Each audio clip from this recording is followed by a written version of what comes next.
El Paraguay es un país caracterizado por la riqueza en la variedad de su fauna íctica y esto trajo en los últimos años un crecimiento en la actividad pesquera, tanto comercial como deportiva, ocasionando una notable disminución en las capturas, tanto en cantidad como en calidad. O sea, que se refiere en cantidad y en calidad, porque antes era muy fácil irse a pescar un pez grande, ¿verdad? Y ahora cada vez encontramos peces más pequeños. El avance de la tecnología de las técnicas de reproducción artificial ha permitido en cierta manera que ésta se constituya en una herramienta mediante la cual muchas especies nativas puedan seguir estando presentes en los cauces naturales, así como una fuente de producción alternativa para la gente, tratando de disminuir así la presión de pesca existente.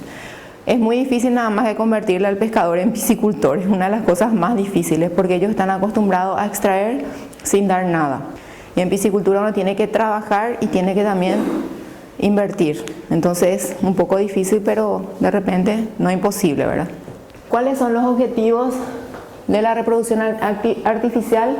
Lograr la reproducción de especies autóctonas en cautiverio, posibilitar la producción de grandes cantidades de huevos y alevines, porque al ser en el laboratorio, o sea que uno está cuidando todos los detalles, toda la parte de calidad de agua, toda la parte de depredadores, para que por supuesto la producción sea en un porcentaje mayor que lo que es en la naturaleza.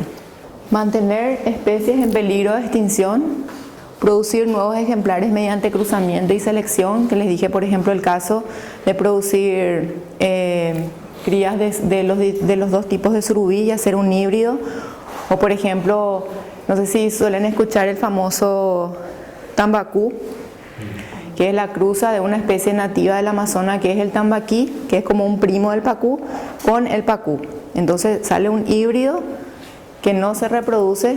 A veces los híbridos ustedes saben que son estériles, ¿verdad? Bueno, el tambacú es estéril, no se reproduce, pero por supuesto tiene un crecimiento mucho más acelerado que un pacú puro o un tambaquí puro. ¿Cómo nosotros seleccionamos las especies? Como justamente me habías preguntado, ¿por qué habiendo tantas especies solamente reproducimos tales, ¿verdad? Y primero por la rentabilidad que da, porque la técnica de reproducción artificial por supuesto es una técnica cara y se necesitan además de equipamiento, drogas y compañías que salen caras y una infraestructura edilicia también para poder realizarla. También se selecciona por el crecimiento rápido. Las especies que crecen rápidamente son las elegidas para hacer reproducción.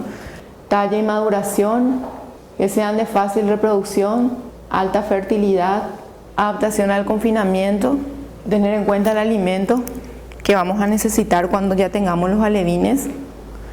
O sea que todo eso depende qué especie yo voy a elegir para reproducir, eso es lo que me está diciendo.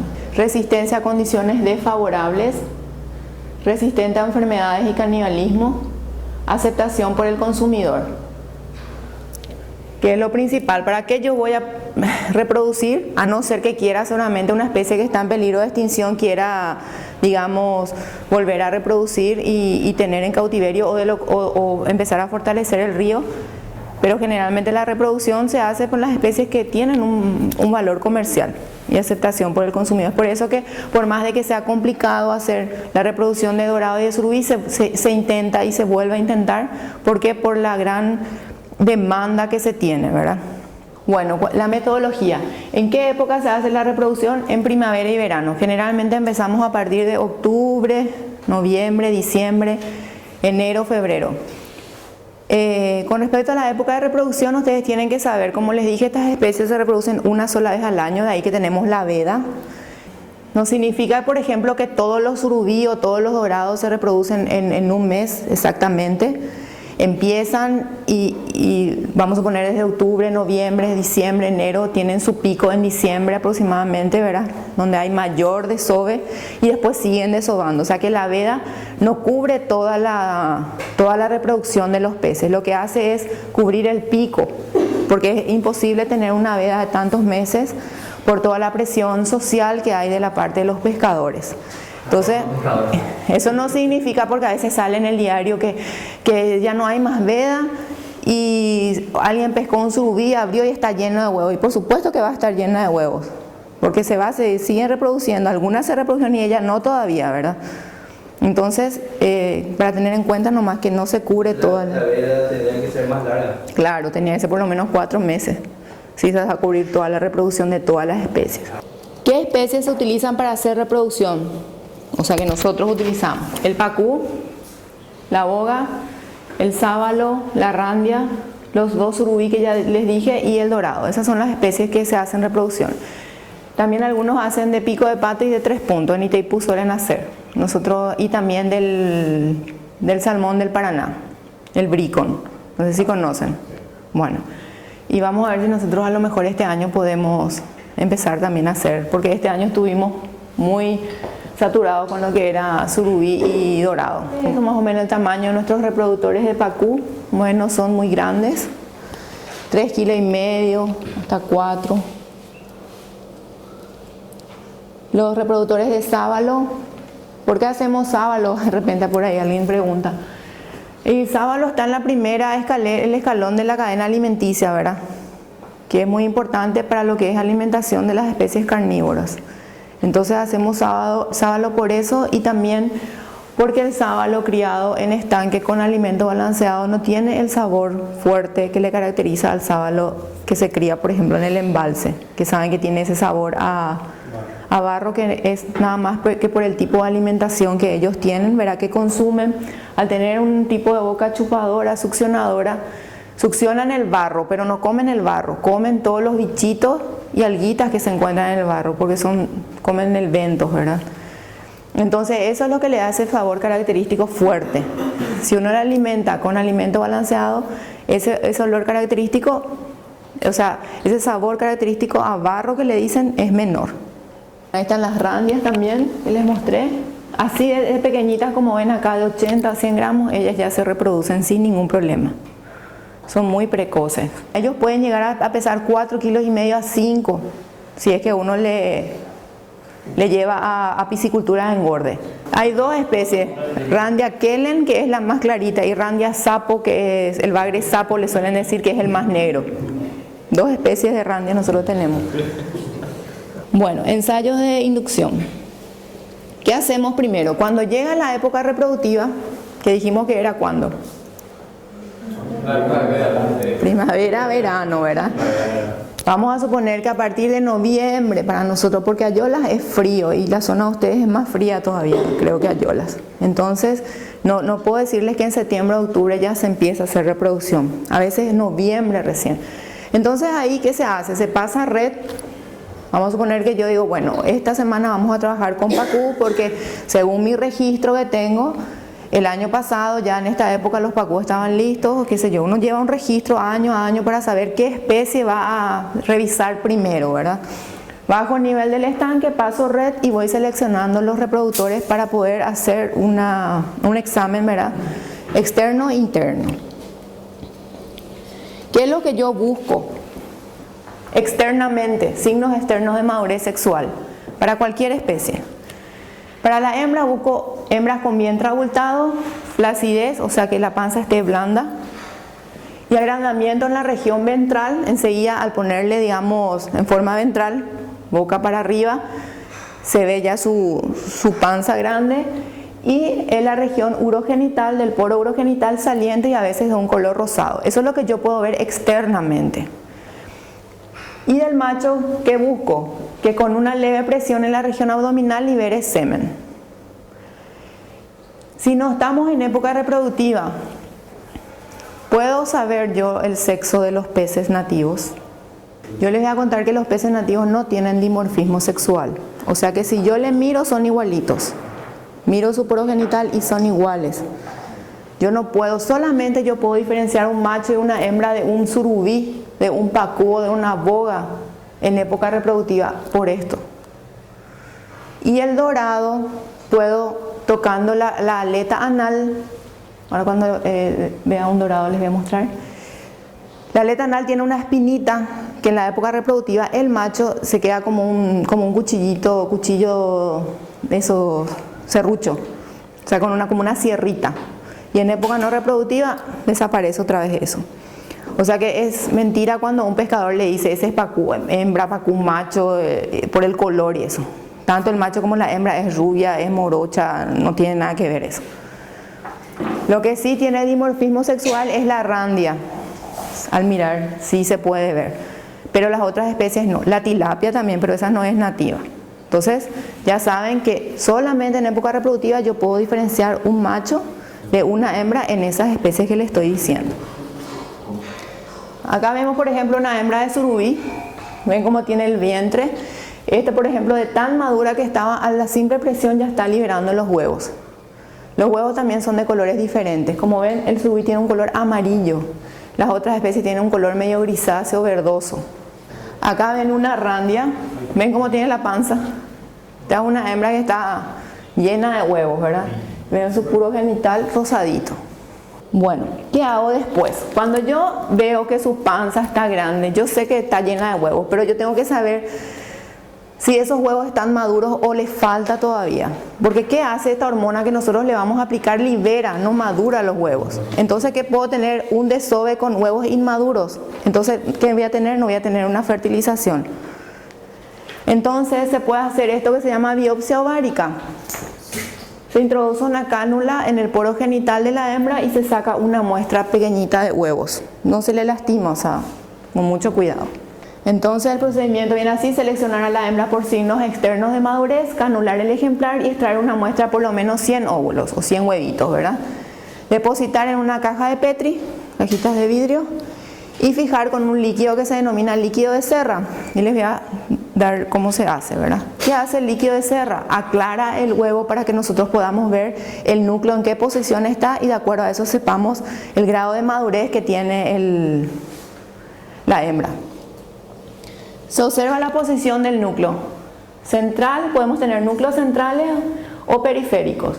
La hembra madura es la que presenta por lo menos 30% de migración nuclear, o sea que el núcleo tiene que estar hacia la periferia. Cuando el redondito que se ve en el huevo está en el medio, quiere decir que todavía está inmadura. O sea que falta dejarle, vamos a suponer, 15 días más y después para sacarle para inducirlo hormonalmente. Ahí ven, ¿verdad?, cómo se está poniendo el líquido de Serra y se observa, ¿verdad? Esto es lo que se puede observar a simple vista o con una lupa. Ahí está lo que vamos a observar. Acá tenemos los núcleos que están así, o sea, en este momento la hembra está todavía inmadura. En cambio, cuando tenemos esta migración, sí. ¿Por qué tienen que estar acá? Para que el espermatozoide pueda fertilizar el núcleo. Porque el espermatozoide no puede entrar hasta acá. Solamente hay un choque de membranas ahí. Entonces esta es la posición que nosotros tiene que haber por lo menos 30, de 100, 30 de esta forma. Y el líquido de Serra se prepara, por ejemplo, para 100 ml, 60 cc de alcohol etílico, 30 cc de formalina o formol al 40% y 10 cc de ácido acético. Ese es el líquido de Serra que hace que aclare el núcleo, ¿verdad? Que se prepara sin ningún problema toda vez que uno consiga esos ingredientes. Cuando yo ya elegí la hembra, hice la biopsia ovárica y veo que está madura, entonces yo voy a llevarle al laboratorio para aplicarle la hormona. ¿Qué es lo primero que tengo que hacer? Pesar el ejemplar para calcular cuánta hormona le voy a aplicar. Puedo pesar de esa forma si son pequeños o puedo pesar con una romana. Ahora ya hay más lindas, hay todas digitales, porque esa era muy mentirosa, esa romana. Bueno, y viene una bolsita hecha de tela de media sombra, ¿verdad? Para que se caiga todo el agua y en un ratito no le pasa nada, con mucho cuidado. Si es que voy a poner varias hembras o varios ejemplares en un solo acuario o en un solo tanque, entonces también tengo que identificar para no confundirme. Y bueno, esa es una forma de identificar con hilos de colores, por ejemplo, hembra 1 color rojo, hembra 2 azul, qué sé yo. O si no, se puede ir cortando también acá un poquitito las membranas de las aletas de acuerdo al número de ejemplares. ¿Qué hormonas voy a utilizar? La que nosotros utilizamos es la hipófisis de carpa natural o sintética. Ahí viene en forma natural. La hipófisis es una glándula que se encuentra en la base del cerebro. No sé si escucharon hablar, en un lugar que se llama silla turca. Y es la que, digamos, da la orden a las gónadas. ¿Para qué? Para que liberen los productos sexuales. Entonces, ¿qué es lo que se hace? Se utiliza esa hipófisis, que puede ser de carpa natural o sintética. Sintética ya es la que fue, digamos, hecha en laboratorio. Y hipófisis de Prochilov, o sea, hipófisis de Carimatá también, O también se utiliza una hormona que se llama gonadotropina coriónica humana, sus siglas HCG, que se vende en las farmacias, que se utiliza también para hacer tratamientos de fertilidad en humanos, que también se utiliza en piscicultura. Nosotros utilizamos la hipófisis de carpa natural, pero es muy cara, cada gramo sale aproximadamente $600. Pero es poco lo que se utiliza, por eso que les digo que hay que optimizar la hormona con el tema de los reproductores, tamaño de reproductores.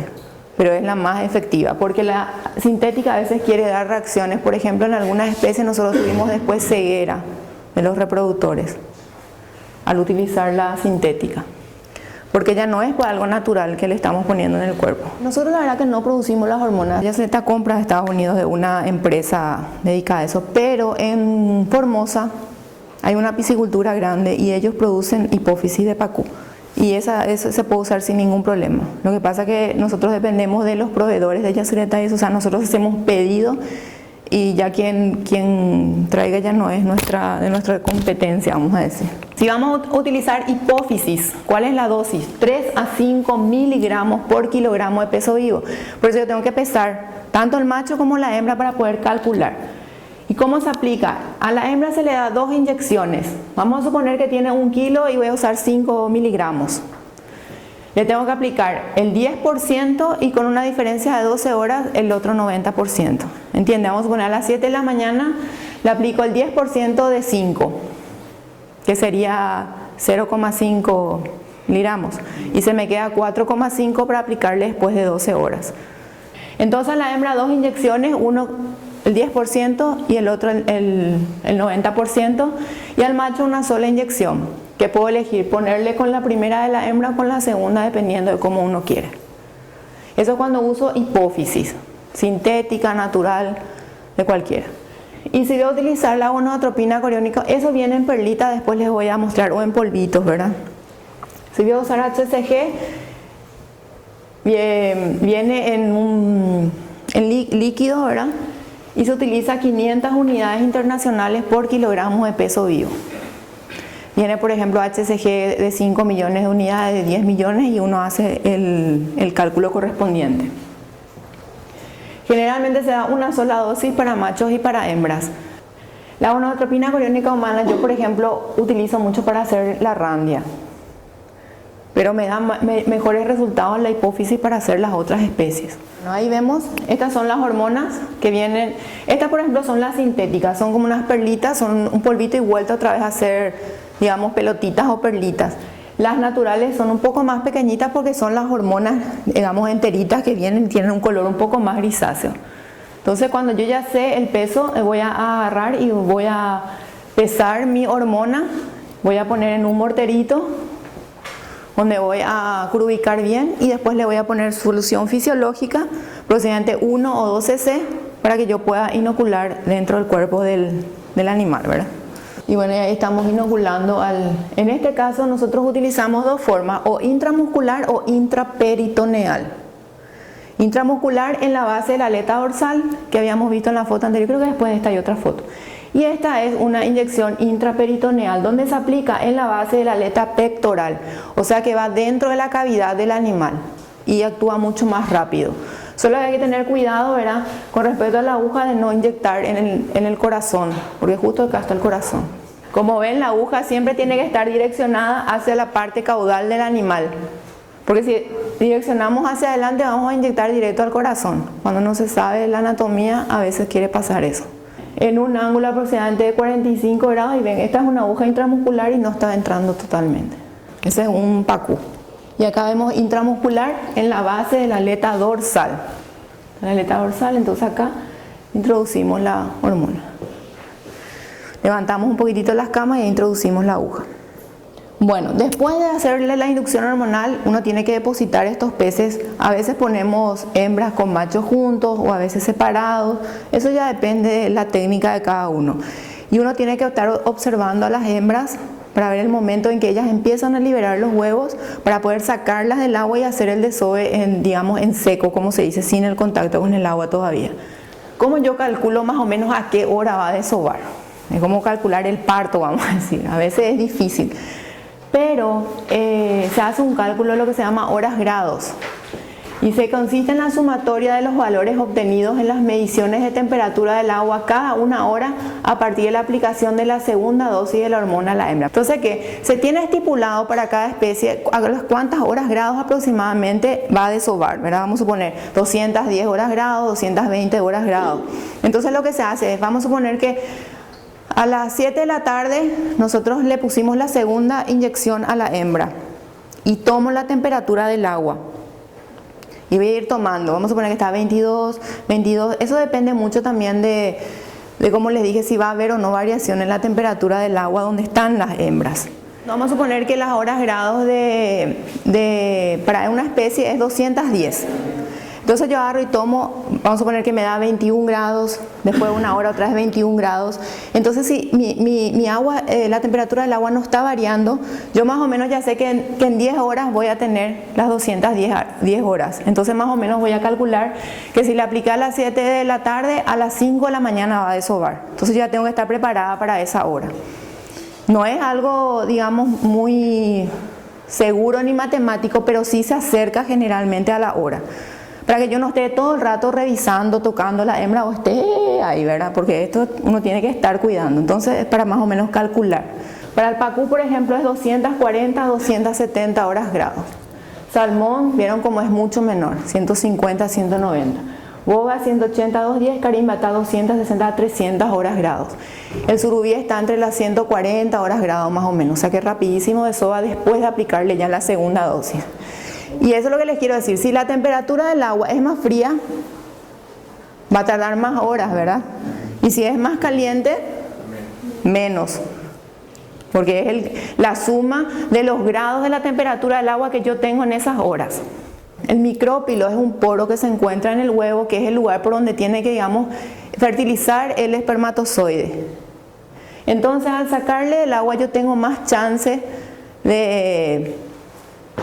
vamos a poner, yo puedo juntar acá los huevos sin ningún problema, no les pasa nada. Yo puedo tener 5 minutos, 10 minutos, traer el semen, mezclar y voy a tener una mayor fertilización que si ya está en contacto con el agua. En la naturaleza, ¿cómo hacen? Nada, macho con hembra juntos y ahí la hembra desova, ¿verdad? Y el macho rápidamente, digamos, fertiliza los huevos. No hay un contacto sexual, vamos a decir, solamente que nadan juntos y cada uno libera los productos sexuales. Y artificialmente hacemos fuera del agua para tener una mayor fertilización. Entonces sacamos todos los huevos con una simple, apretamos muy suavecito la panza de la hembra. Porque si vemos que al deslizar nuestra mano no salen los huevos, significa que todavía no está lista para desovar, no hay que forzarle. Ahí vemos otro desove, como ven, en este caso ni siquiera se le está tocando, solita está desobando. De tan madura que está, se juntan los huevos. O sea, es una carimbatá. Después juntamos el semen del macho. En este caso estamos viendo cómo estamos juntando el semen del surubí en una jeringa, ¿verdad? Para después fertilizar los huevos que ya tenemos guardados en nuestro recipiente de plástico. Ahí vemos, fertilizamos los huevos y mezclamos con algo muy suave como una pluma o alguna espátula de cocina o algo así, pero muy suavemente. Luego hidratamos con la misma agua que vamos a utilizar en la incubadora para no tener variaciones de temperatura. Y vamos, digamos, lavando un poco los huevos. A veces también sale un poco de materia fecal, resto de semen, que después quiere ocasionar micosis dentro de la incubadora. Entonces vamos limpiando con un lavado de agua y luego llevamos a las incubadoras. En este momento los huevos triplican su tamaño. Teníamos poquito, vamos a suponer que apenas la primera parte del recipiente. Y cuando hacemos varios lavados, los huevos llegan hasta, digamos, el borde del recipiente. ¿Por qué? Porque se fueron hidratando. Después medimos, generalmente en una jarra medidora, para saber cuántos ml de huevos. Generalmente las incubadoras que utilizamos son incubadoras de 200 litros de agua y se puede poner hasta aproximadamente 2 litros de huevos para que después funcionen bien, ¿verdad? Al hacer el movimiento y estén bien oxigenados. Porque si cargamos mucho, de repente podemos tener falta de oxígeno. Ahí más o menos está. Número de óvulos por gramo. O sea que en un gramo de huevo de pacú hay 1200 huevitos.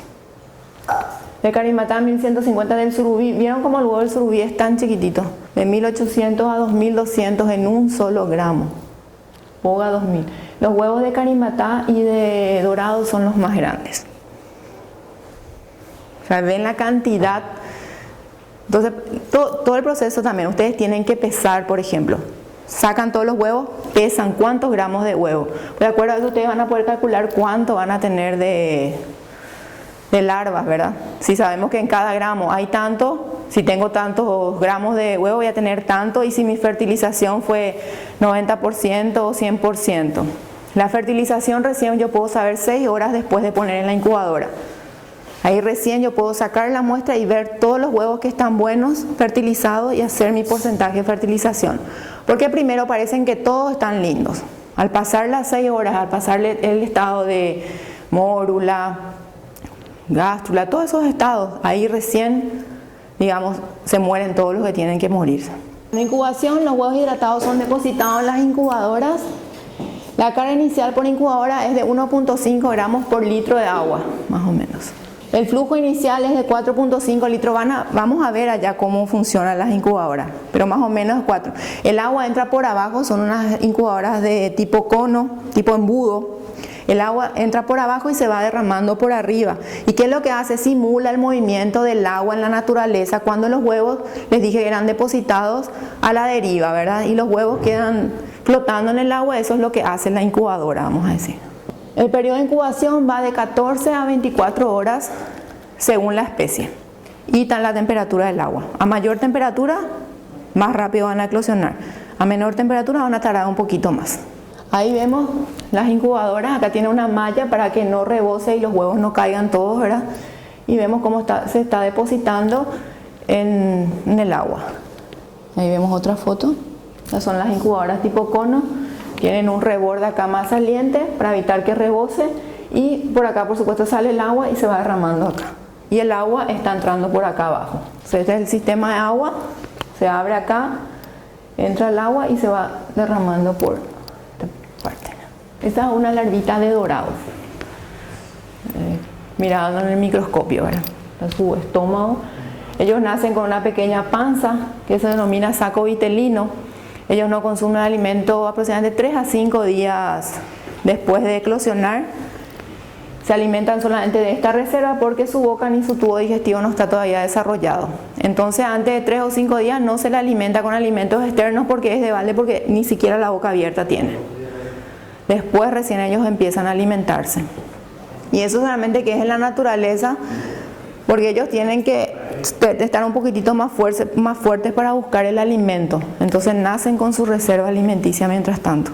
Las larvas se pueden mantener en las incubadoras o se pueden tener en los tanques en los tanquecitos de la agricultura, por supuesto con un recambio de agua y una aireación, dependiendo si es que se va a poner una gran cantidad de larvas dentro, ¿verdad? Después tenemos que hacer la siembra.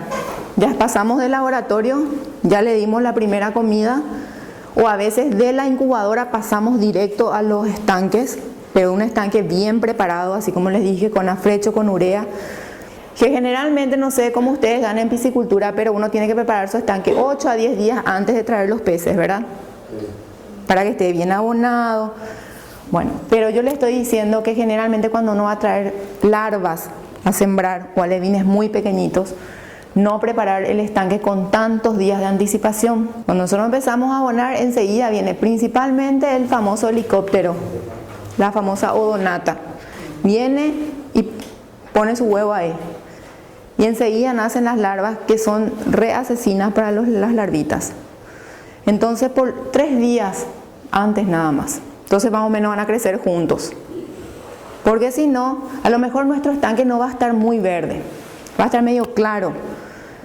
Pero no tengan miedo, pongan sus larvitas, porque si ponen en uno muy abonado, después de, vamos a decir que pusieron 10.000, van a encontrar 100. Es así de terrible como son. Entonces a tener en cuenta eso cuando son muy... Ahora no les digo si van a traer alevines grandes. Vamos a suponer ya alevines de 5 o 10 centímetros, sí. No hay problema, cuanto más abonado esté mejor, ¿verdad? Más verdecito todo por el tema del oxígeno, alimento, todo. Pero cuando son larvitas, tengan en cuenta eso. Tener en cuenta también la calidad de agua, principalmente oxígeno, temperatura y la transparencia. La densidad de siembra es de 70 a 100 larvas por metro cuadrado de estanques. Cuando sale el laboratorio, entonces de 70 a 100 puedo poner. Sobrevivencia en la etapa de larval es de 25 a 50% nada más. Ahí vemos que está abonando el estanque. Ahí vemos otra vez la siembra vemos las larvas en las bolsas donde van a ir para aclimatarse y ser sembradas. La aclimatación que les dije, 5 minutos por cada grado de diferencia. Después ya tenemos el alevinaje, ya son alevines de surubí. La reproducción artificial de peces se realiza en nuestro medio con especies nativas de nuestros ríos. Se necesita un plantel de reproductores a los que se le induce hormonalmente para lograr el desove y fertilización. Los huevos son depositados en las incubadoras hasta el momento de la eclosión. Las larvas son mantenidas en las piletas internas de alevinaje que les mostré o dentro de las incubadoras hasta que tengan que salir afuera. Y los alevines son trasladados en los estanques de alevinaje preparados y previamente con gran producción de fito y zooplancton.